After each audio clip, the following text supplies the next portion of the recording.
ಈ ಕಾರ್ಯಕ್ರಮದ ಪ್ರಾಯೋಜಕರು ಮಂಜುಳಾ ಮೆಲೋಡಿ ಆರ್ಕೆಸ್ಟ್ರಾ ತಂಡ ಬಾಗಲಕೋಟ್ ಹಾಗೂ ಅಣ್ಣ ಮುತ್ತಪ್ಪರ ಈ ಗೋಶಾಲೆ ಜಯ ಕರ್ನಾಟಕ ಸಂಘಟನೆ. ವಿಶೇಷವಾದಂಥದ್ದು ಅದರ ಜೊತೆಗೆ ಓಪನ್ ಹಾರ್ಟ್ ಕನ್ನಡ ದಿನಪತ್ರಿಕೆ ಬಾಗಲಕೋಟ್ ಈ ಕಾರ್ಯಕ್ರಮದ ಪ್ರಾಯೋಜಕರು.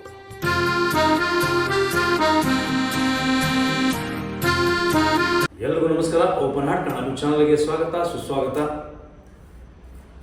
ನಿನ್ನೆ ನಡೆದಂಥ ದಿನಾಂಕ 29ರಂದು ನಮ್ಮ ಹೆಮ್ಮೆಯ ಭಾರತ ಭೀಮಸೇನೆ ನಿನ್ನೆ ಒಂದು ಯಾವುದೋ ಮೂಲೆ ಅಂತೀನೋ, ಅದು ಬಾಗಲಕೋಟೆ ಜಿಲ್ಲೆಯ ಒಂದು ಮೂಲೆಯಲ್ಲಿ, ಇವತ್ತು ಮದುವಿನ ಕೊಪ್ಪ ಅನ್ನುವಂಥ ಮೂಲೆಯಲ್ಲಿ ಗರ್ಜಿಸಿತು. ಅದು ಯಾವ ರೀತಿ ಅಂತಂದರೆ, ಎಲ್ಲರೂ ಸಂಘಟನೆ ಮಾಡ್ತಾರೆ, ಎಲ್ಲರೂ ಸಂಘಟನೆಗಳಲ್ಲಿ ಓಡಾಡ್ತಾರೆ. ಆದರೆ ನಮ್ಮ ಭಾರತ ಭೀಮಸೇನೆಯ ಕೆಚ್ಚೆದೆಯ ಗಂಡುಗಲಿ ನಮ್ಮ ದಿನೇಶ್ ಅಣ್ಣ ಅಲ್ಲಿ ಮಕ್ಕಳನ್ನು ದತ್ತಕ ತಗೊಳ್ಳೋ ಮುಖಾಂತರ, ಶಿಕ್ಷಣ ಕೊಡುವ ಮುಖಾಂತರ ಅವರು ಇವತ್ತು ಖ್ಯಾತಿ ಪಡೆದಿದ್ದಾರೆ. ಅದು ಒಂದು ಮಾದರಿ ಕೂಡ. ಇವತ್ತು ಸಂಘ ಸಂಘಟನೆಗಳು ಯಾವ ರೀತಿ ಇರಬೇಕಂದ್ರೆ, ನಮ್ಮ ಭಾರತ ಭೀಮಸೇನೆಯ ರಾಜ್ಯಾಧ್ಯಕ್ಷರನ್ನು ಕಲಿಬೇಕು. ಯಾಕಂದ್ರೆ ಅಷ್ಟೊಂದು ಇಲ್ಲಿ ಇನ್ನೊಂದು ಯಾವುದೇ ಜಾತಿಗೆ ಸೀಮಿತ ಇಲ್ಲದಂಥದ್ದು ಏಕೈಕ ಅದು ಭಾರತ ಭೀಮಸೇನೆ. ಇಲ್ಲೇನಂದ್ರೆ ಎಲ್ಲವೂ ಕೂಡ ನಮಗೆ ಇವತ್ತು ಮಾದರಿ ಅಂಬೇಡ್ಕರ್ ಅವರು, ಅಂಬೇಡ್ಕರ್ ಅವರ ಸಿದ್ಧಾಂತದ ಪ್ರಕಾರ ಇವತ್ತು ಭಾರತ ಭೀಮಸೇನೆ ಕೆಲಸ ಮಾಡ್ತಾ ಇದೆ. ಇಲ್ಲಿ ಎಲ್ಲ ಜಾತಿ ಧರ್ಮದ ಜನಗಳು ಈ ಒಂದು ಸೇರ್ಪಡೆ ಕೂಡ ಆಗಿದ್ದಾರೆ. ಇದರ ಕೆಲವೊಂದು ಏನು ಭಾರತ ಭೀಮಸೇನೆಯ ಸಿದ್ಧಾಂತಗಳಿದ್ದಾವೆ, ಆ ಸಿದ್ಧಾಂತಕ್ಕೆ ಇಲ್ಲಿ ಯಾರು ಜಾತಿ ಭೇದ ಇಲ್ಲದೆ ಬಂದು ಭಾರತ ಭೀಮಸೇನೆಯ ಬಾಬಾ ಸಾಹೇಬ್ ಅಂಬೇಡ್ಕರ್ ಸಿದ್ಧಾಂತಗಳನ್ನ ಬೆಳೆಸುವ ನಿಟ್ಟಿನಲ್ಲಿ ಇವತ್ತು ಸೇರ್ಪಡೆ ಆಗ್ತಾರೆ. ಆ ಒಂದು ಸಿದ್ಧಾಂತ ಯಾಕೆ ಇಷ್ಟ ಆಯಿತು ಅಂದರೆ, ಅಲ್ಲಿರುವಂಥ ನಮ್ಮ ರಾಜ್ಯಾಧ್ಯಕ್ಷರು, ನಮ್ಮ ರಾಜ್ಯ ಪದಾಧಿಕಾರಿಗಳು ಮತ್ತು ಜಿಲ್ಲೆಯ ಪದಾಧಿಕಾರಿಗಳು, ಅದರಲ್ಲೂ ಈ ಒಂದು ಕಾರ್ಯಕ್ರಮಕ್ಕೆ ನಾವು ಎಷ್ಟು ಹೇಳಿದ್ರು ಕಮ್ಮಿನೇ, ನಮ್ಮ ಪ್ರವೀಣ್ ಸುಲ್ಪಿಯವರು ಮತ್ತು ಅದಕ್ಕಿಂತ ಹೆಚ್ಚಾಗಿ ಇವತ್ತು ತನು ಮನ ಧನದಿಂದ ಓಡಾಡಿ ಶ್ರಮಪಟ್ಟು ನಮ್ಮ ಸಂಗಪ್ಪ ಛಲವಾದಿ ಭ್ರಷ್ಟರ ಬೇಟೆ ಏನಿದೆ ಆ ಒಂದು ಪತ್ರಿಕೆಯ ರೈಟರ್ ಅಂತೀವಿ, ಅಂದರೆ ಕ್ರೈಮ್ ರೈಟರ್ ಅಂತ ಒಬ್ಬ ನಮ್ಮ ಸಂಗಪ್ಪ ಛಲವಾದಿ ತನ್ನ ಹೆಗಲ ಮೇಲೆ ಹೊತ್ತುಕೊಂಡು ಇವತ್ತು ಭಾರತ ಭೀಮಸೇನೆ ಕಾರ್ಯಕ್ರಮ ಒಂದು ತಮ್ಮ ಊರಲ್ಲಿ ಮಾಡಿದಾಗ, ಆ ಒಂದು ಕಾರ್ಯಕ್ರಮಕ್ಕೆ ನಮ್ಮ YC ಮಯೂರ್ ಅವರು, ಶಿವಾಜಿಯವರು, ನಮ್ಮ ಭರತ್ ಅವರು, ಆಮೇಲೆ ಹೀಗೆ ಶ್ರೀನಾಥ್ ಸರ್ ಅವರು, ನದಾಫ್ ಸರ್, ಹೀಗೆ ಸಾಕಷ್ಟು ಜನ ಆ ಒಂದು ಕಾರ್ಯಕ್ರಮಕ್ಕೆ ಅತಿಥಿಗಳಾಗಿ ಬಂದು, ಅದರಲ್ಲೂ ಕೂಡ ಒಬ್ಬ ಚಲನಚಿತ್ರ ನಟ, ಒಬ್ಬ ಸಮಾಜಕ್ಕಾಗಿ ದುಡಿಯುವಂಥ ಒಬ್ಬ ಏಕೈಕ ನಟ, ಅದುವೇ ನಮ್ಮ ಚೇತನ್ ಅಮಿಸ್ ಅವರು ಕೂಡ ನಿನ್ನೆ ಕಾರ್ಯಕ್ರಮಕ್ಕೆ ಪಾಲ್ಗೊಂಡು ಒಂದು ಕುಂಭಮೇಳದ ಮೇಲೆ ಕುಂಭಮೇಳ ಅದರ ಜೊತೆಗೆ ಇವತ್ತು ಅಲ್ಲಿ ನಡೆದಂಥ ಕಾರ್ಯಕ್ರಮ ಬಹಳ ಖುಷಿಯಾಯಿತು. ಆ ಕಾರ್ಯಕ್ರಮದಲ್ಲಿ ಪ್ರತಿಯೊಬ್ಬರೂ ಕೂಡ ಈ ಸಿದ್ಧಾಂತಗಳನ್ನ ಯಾವ ರೀತಿ ಇಟ್ಕೋಬೇಕು ಅನ್ನೋ ನಿಟ್ಟಿನಲ್ಲಿ ಆ ಕಾರ್ಯಕ್ರಮಕ್ಕೆ ಯಶಸ್ವಿ ತಂದುಕೊಟ್ರು, ಕಾರ್ಯಕ್ರಮಕ್ಕೆ ಶೋಭೆ ತಂದುಕೊಟ್ರು. ಆ ಕಾರ್ಯಕ್ರಮ ಕೂಡ ಅಷ್ಟೇ ನೀಟಾಗಿ ಇವತ್ತು ಭಾರತ ಭೀಮಸೇನೆ ಒಂದು ಬಾಗಲಕೋಟೆ ಜಿಲ್ಲೆಯಲ್ಲಿ ಆಗಬೇಕಾಗಿರುವಂಥ ಅಂಥ ದೊಡ್ಡ ಕಾರ್ಯಕ್ರಮ ಆ ಒಂದು ಮದುವಿನ ಕೊಪ್ಪದಲ್ಲಿ ಆಯಿತು. ಅದಕ್ಕೆ ರೂವಾರಿ ನಮ್ಮ ಸಂಗಪ್ಪ ಛಲವಾದಿ. ಹಾಗಾಗಿ ದಯವಿಟ್ಟು ಈ ಭಾರತ ಭೀಮಸೇನೆಗೆ ಸೈನ್ಯ ಗಟ್ಟಿಯಾಗಿ ಇಡಲು ತಾವೆಲ್ಲ ಬನ್ನಿ. ನಾನು ಕೂಡ ಒಂದು ಭಾರತ ಭೀಮಸೇನೆಯ ರಾಜ್ಯ ಕಾರ್ಯದರ್ಶಿಯಾಗಿ ನಾನು ಕೆಲಸ ಮಾಡ್ತಾ ಇದ್ದೀನಿ. ನಾನು ಕೂಡ ಅಲ್ಲೊಬ್ಬ ಸೇವಕ. ಈ ಭಾರತ ಭೀಮಸೇನೆಯ ಒಂದು ಏನು ಕುಟುಂಬ ಇದೆ, ಆ ಕುಟುಂಬದ ಸೇವೆಗಾಗಿ ನೀವು ಬನ್ನಿ, ಎಲ್ಲರೂ ಕರೆತನ್ನಿ, ಇಲ್ಲಿ ಏನಾದರೂ ಮಾಡಿ ಶಿಕ್ಷಣಕ್ಕೆ ಒತ್ತು ಕೊಡೋಣ. ಯಾವುದೇ ಜಾತಿ ಧರ್ಮದವರಿದ್ರೂ ಕೂಡ ಅದಕ್ಕೆ ಶಿಕ್ಷಣಕ್ಕೆ ಅಡೆತಡೆ ಆದಾಗ ನಮ್ಮ ಭಾರತ ಭೀಮಸೇನೆಯ ನಮ್ಮ ಗಂಡುಗಲಿ ದಿನೇಶನ್ನ ನಿಜವಾಗ್ಲೂ ಅದನ್ನು ಸಾಲ್ವ್ ಮಾಡ್ತಾರೆ. ಅವರೊಬ್ಬರೇ ಅವ್ರ ಜೊತೆಗೆ ನಾವೆಲ್ಲರೂ ಸೇರಿ ಸಾಲ್ವ್ ಮಾಡೋಣ. ಯಾಕಂದರೆ ಅವರೊಬ್ಬರ ಹೆಗಲ ಮೇಲೆ ನಾವು ಭಾರ ಹಾಕೋದು ಬೇಡ. ಇಲ್ಲಿ ಕೂಡ ನೋಡಿ, ನಿನ್ನೆ ಮದುವಿನ ಕೊಪ್ಪದಲ್ಲಿ ಕಾರ್ಯಕ್ರಮ ಆಗ್ಬೇಕಾದ್ರೆ ಮದುವಿನ ಕೊಪ್ಪದ ಮತ್ತು ನಾಯಿನಗಿಲಿಯ ಮತ್ತು ಅಕ್ಕಪಕ್ಕದ ಎಲ್ಲ ಹಳ್ಳಿ ಜನ ಮತ್ತು ಎಲ್ಲ ಅಲ್ಲಿರುವಂಥ ಗೌಡ್ರು, ಧನಿಗಳು ಮತ್ತು ಅಲ್ಲಿರುವಂಥ ಆಫೀಸರ್ಸು, ಅಲ್ಲಿರುವಂಥ ಗ್ರಾಮ ಪಂಚಾಯತಿ ಸದಸ್ಯರುಗಳು, ಅಧ್ಯಕ್ಷರು, ಅಲ್ಲೊಬ್ಬ ಇರುವಂಥ ಪ್ರತಿಯೊಬ್ಬ ಮಕ್ಕಳು ಕೂಡ ಆ ಭಾರತ ಭೀಮಸೇನೆಗೆ ನಿನ್ನೆ ತಮ್ಮ ಮಗನ ಥರ ಆ ಊರಲ್ಲಿ ಒಂದು ಕಾರ್ಯಕ್ರಮ ಮಾಡಿ ಆ ಊರಿನ ಎಲ್ಲ ಜನರನ್ನ ಅವತ್ತು ಚಿರನಿ ಅವ್ರಿಗೆ ಕೃತಜ್ಞತೆ ಸಲ್ಲಿಸ್ತಾ ಇದ್ದಾರೆ. ಒಂದು ಕಡೆ ಒಂದು ಕಾರ್ಯಕ್ರಮ ಆಗ್ಬೇಕಾದ್ರೆ ಎಷ್ಟೋ ಕಡೆ ಅವ್ನು ಕಾರ್ಯಕ್ರಮ ಮಾಡ್ತಾನೆ, ಇವನು ಮಾಡ್ತಾನ ಅಂತ ಒಂದು ಗಲಾಟೆಗಳು ಮಾಡ್ಕೊತಾರೆ. ಆದರೆ ಭಾರತ ಭೀಮಸೇನೆಗೆ ಮದುವಿನ ಕೊಪ್ಪದಲ್ಲಿ ನಾಯಿನೆಗ್ಲಿ ಮತ್ತು ನಮ್ಮ ಏನು ಮದುವಿನ ಕೊಪ್ಪ ಮತ್ತು ಅಕ್ಕಪಕ್ಕದ ಸುತ್ತಮುತ್ತ ಹಳ್ಳಿಗಳು ಇವತ್ತು ಎಲ್ಲ ಜಾತಿ ಜನರು ಸೇರಿಕೊಂಡು ಅಲ್ಲಿ ಭಾರತ ಭೀಮಸೇನೆ ಯಾವುದೇ ಜಾತಿಗೆ ಸೇರಿದಲ್ಲ, ಅದು ನಮ್ಮ ಸೇನೆ ಅಂತ ಎದೆ ತಟ್ಕೊಂಡು ಹೇಳಿ ಆ ಒಂದು ಕಾರ್ಯಕ್ರಮಕ್ಕೆ ಬಂದು ತಾವೇ ಸ್ವತಃ ನಿಂತು ಎಲ್ಲರೂ ಹೋರಾಡಿ ಇದೊಂದು ನಾವು ಮಾಡ್ತೀವಿ ಅಂತ ಎಲ್ಲರೂ ಸೇರಿ ಆ ಒಂದು ಕಾರ್ಯಕ್ರಮ ಯಶಸ್ವಿ ಮಾಡಿದ್ದಾರೆ. ಆ ಎಲ್ಲ ಜನರು ನಾವು ಚಿರಋಣಿ ಮತ್ತು ನಮ್ಮ ರಾಜ್ಯಾಧ್ಯಕ್ಷರು ಕೂಡ ಅವರಿಗೆ ತುಂಬ ಆಭಾರಿಯಾಗಿದ್ದಾರೆ. ಅವ್ರನ್ನ ಹೇಳ್ತಾ ಇದ್ರು, ಇಂಥ ಒಂದು ಕಾರ್ಯಕ್ರಮ ಎಲ್ಲರೂ ಬಂದು ಮಾಡ್ತಾರೆ ಅಂದರೆ ನಮಗೆಲ್ಲ ಇನ್ನು ಎಲ್ಲರ ಖುಷಿ ಹೇಳಿ ಅಂತ ಹೇಳುತ್ತಾ, ಹಾಗೆ ಈ ಒಂದು ಪ್ರತಿಯೊಬ್ಬರು ಕೂಡ ಒಂದೊಂದು ಮಾತನ್ನು ಹೇಳಿದ್ದಾರೆ ಭಾರತ ಭೀಮಸೇನೆ ಬಗ್ಗೆ. ಆ ಮಾತುಗಳನ್ನ ಕೇಳೋಣ. ಆ ಊರಿನ ಜನರು ನಮಗೆ ಸಪೋರ್ಟ್ ಮಾಡೋರಿಗೆ ನಮ್ಮ ಚಾನಲ್ ಕಡೆಯಿಂದ ಅವ್ರಿಗೆ ಧನ್ಯವಾದ ಹೇಳ್ತಾ, ಬನ್ನಿ ಸ್ವಲ್ಪ ನೋಡ್ಕೊಂಬರೋಣ ಯಾವ ರೀತಿ ಇದೆ ಅಂತ.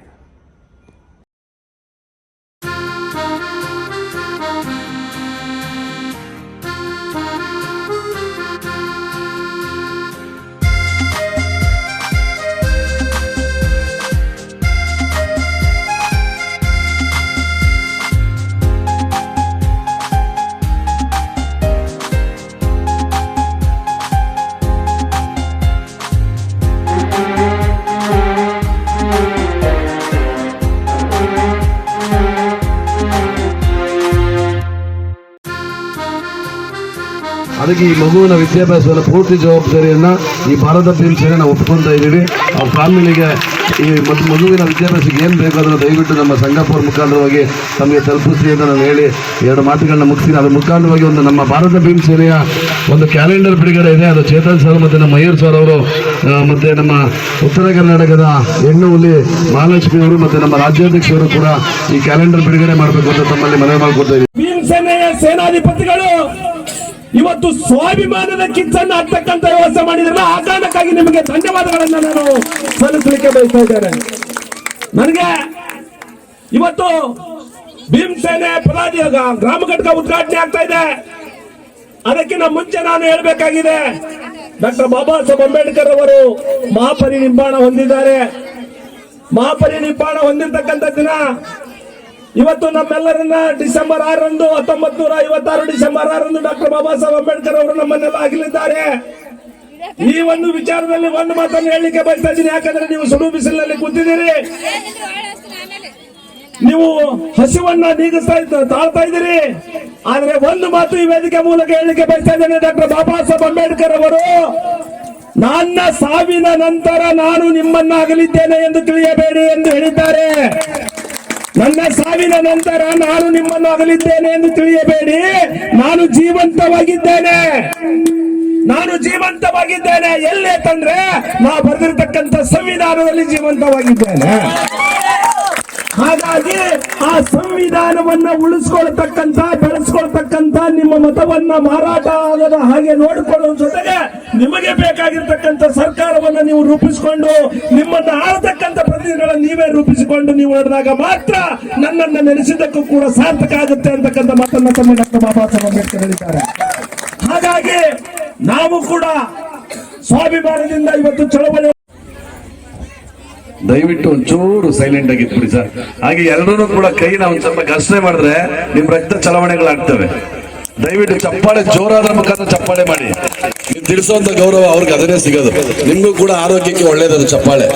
ದಯವಿಟ್ಟು ಎಲ್ಲರೂ ಕೂಡ ಕೈ ಎತ್ತಿ ಚಪ್ಪಾಳೆ ಹೊಡಿಬೇಕು ಅಂತ, ನಿಮ್ಗೆ ಆರೋಗ್ಯಕ್ಕೆ ಒಳ್ಳೇದು ಅಂತ ಹೇಳ್ತಾ ಇದ್ದೀನಿ.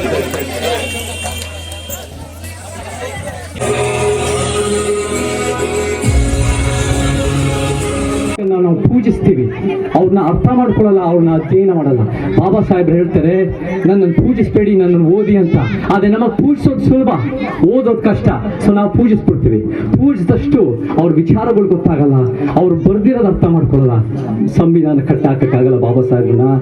ಬಾಬಾ ಸಾಹೇಬ್ ಸಂವಿಧಾನ ಮೀರಿ ಅವ್ರು 22 ಸಂಪುಟಗಳು ಬರೀತಾರೆ, 22 ಕ್ರಾಂತಿಕಾರಿ ಒಂದು ಪ್ರತಿಜ್ಞೆಗಳು ನವಯಾನದಲ್ಲಿ ಮಾಡ್ತಾರೆ, ಭಾಷಣಗಳು, ಅವರ ಕಾಗದಗಳು. ಅವರು ಒಂದು ಕರ್ನಾಟಕದಷ್ಟೇ ಅಲ್ಲ, ವಿಶ್ವದಲ್ಲಿ 20ನೇ ಶತಮಾನದ ಅತ್ಯುತ್ತಮ ಕ್ರಾಂತಿಕಾರಿ ವಿಚಾರಗಳನ್ನ ಇವತ್ತಿನ ದಿನ ಯಾರ್ಯಾರು ಫೋಟೋ ಇಟ್ಕೊಂತಾರೋ, ಯಾರ್ಯಾರು ಮೆರವಣಿಗೆ ಮಾಡ್ತಾರೋ, ಯಾರ್ಯಾರು ವಿಧಾನಸೌಧದಲ್ಲಿ ಫೋಟೋ ಇಟ್ಕೊಂಡು ನೀವು ಅಂಬೇಡ್ಕರ್ ವಾದಿಗಳಲ್ಲ, ಸಮಾನತಾವಾದಿಗಳು. ನಾವೇನ್ ಕೇಳಬೇಕು ಅಂದ್ರೆ, ಯಾವಾಗ ಬಾಬಾ ಸಾಹೇಬ್ರ ಕ್ರಾಂತಿ ಜೀವಂತವಾಗಿರುತ್ತೆ ಅಂದ್ರೆ ನೀವೆಲ್ಲ ಬಂದು ಬಾಬಾ ಸಾಹೇಬ್ ಫೋಟೋ ಇಟ್ಕೊಳ್ಳಿ ಅಂತ ಅಲ್ಲ. ಯಾವಾಗ ನಾವು ಸಮಾನತಾವಾದಿಗಳು ನಿಮಗೆ ಬಾಬಾ ಸಾಹೇಬ್ರ ಫೋಟೋ ಇಟ್ಕೊಳ್ಳೋಕೆ ಯಾವ ಯೋಗ್ಯತೆ ಇದೆ, ಯಾವ ನೈತಿಕ ಹಕ್ಕಿದೆ ಅಂತ ನಾವು ಪ್ರಶ್ನೆ ಮಾಡಿದಾಗ ಅವಾಗ ನಿಜವಾಗ ಬಾಬಾ ಸಾಹೇಬ್ರ ವಿಚಾರಗಳು, ಕ್ರಾಂತಿಕಾರಿಗಳ ವಿಚಾರಗಳು ಜೀವಂತವಾಗಿದೆ. ಅದನ್ನ ನಾವು ಮಾಡಬೇಕು. ಮೋದಿ ಸರ್ಕಾರದಂತವರು ಅನೇಕ ಜನರು ಅರ್ಥ ಮಾಡ್ಕೋಬೇಕು. ನನ್ನ ಜನರಿಗೆ ಆಯುಧ ಹಿಡಿಯುವ ಹಕ್ಕನ್ನು ನಿರಾಕರಿಸದಿದ್ದರೆ ಈ ದೇಶ ಎಂದು ತನ್ನ ಸ್ವಾತಂತ್ರ್ಯ ಕಳೆದುಕೊಳ್ಳುತ್ತಿರಲಿಲ್ಲ ಅಂತಕ್ಕಂಥ ಗಂಭೀರವಾಗಿರ್ತಕ್ಕಂಥ ಮಾತನ್ನ ಡಾಕ್ಟರ್ ಬಾಬಾ ಸಾಹೇಬ್ ಅಂಬೇಡ್ಕರ್ ಹೇಳಿರ್ತಕ್ಕಂಥ ಮಾತು. ನನ್ನ ಜನರಿಗೆ ಆಯುಧ ಹಿಡಿಯುವ ಹಕ್ಕನ್ನು ನಿರಾಕರಿಸದಿದ್ದರೆ ಈ ದೇಶ ತನ್ನ ಸ್ವಾತಂತ್ರ್ಯ ಎಂದು ಕಳೆದುಕೊಳ್ಳುತ್ತಿರಲಿಲ್ಲ. ಆ ಕಾರಣಕ್ಕಾಗಿ ಭೀಮಾ ಕೋರೆಗ ವಿಜಯದ ಬಿದ್ದ ಅಂತಕ್ಕಂಥದ್ದು ಒಂದು ರಾಜ್ಯಗಳು ನಡೆದಿರ್ತಕ್ಕಂಥ ಬಿದ್ದ ಅಲ್ಲ, ಅದು ಸ್ವಾಭಿಮಾನಕ್ಕಾಗಿ, ಅದು ಸಮಾನತೆಗಾಗಿ, ಅದು ಎಲ್ಲ ರೀತಿಯಾಗಿರ್ತಕ್ಕಂಥ ಸ್ವಾಭಿಮಾನದ ಚಳವಳಿ ಅನ್ನೋದನ್ನ ಡಾಕ್ಟರ್ ಅಂಬೇಡ್ಕರ್ ಅವರು ಭೀಮಾ ಕೋರೆಗಾಂವ್ ವಿಜಯೋತ್ಸವದ ಬಗ್ಗೆ ನಮಗೆ ಅರ್ಥವನ್ನು ಕೊಟ್ಟಿದ್ದಾರೆ ಅಂತಕ್ಕಂಥ ವಿಚಾರ ಈ ವೇದಿಕೆ ಮೂಲಕ ಹೇಳ್ತಾ, ನನ್ನ ಸಾವಿನ ನಂತರ ನಾನು ನಿಮ್ಮನ್ನು ಅಗಲಿದ್ದೇನೆ ಎಂದು ತಿಳಿಯಬೇಡಿ. ನಾನು ಜೀವಂತವಾಗಿದ್ದೇನೆ. ಎಲ್ಲಿ ಅಂತಂದ್ರೆ ನಾ ಬರೆದಿರ್ತಕ್ಕಂಥ ಸಂವಿಧಾನದಲ್ಲಿ ಜೀವಂತವಾಗಿದ್ದೇನೆ. ಹಾಗಾಗಿ ಆ ಸಂವಿಧಾನವನ್ನ ಉಳಿಸಿಕೊಳ್ಳ. ಕಾರ್ಯಕ್ರಮದ ಪ್ರಾಯೋಜಕರು ಮಂಜುಳಾ ಮೆಲೋಡಿಸ್ ಆರ್ಕೆಸ್ಟ್ರಾ ತಂಡ ಬಾಗಲಕೋಟೆ ಹಾಗೂ ಸರ್ವಶ್ರೇಷ್ಠ ಕ್ರಿಯೇಷನ್ ಸಾಂಸ್ಕೃತಿಕ ಸಂಸ್ಥೆ ಅಣ್ಣ ಮುತ್ತಪ್ಪರೈ ಗೋಶಾಲೆ ಹಾಗೂ ಜಯ ಕರ್ನಾಟಕ ಸಂಘಟನೆ ಬಾಗಲಕೋಟೆ, ಓಪನ್ ಹಾರ್ಟ್ ಕನ್ನಡ ದಿನಪತ್ರಿಕೆ ಬಾಗಲಕೋಟೆ.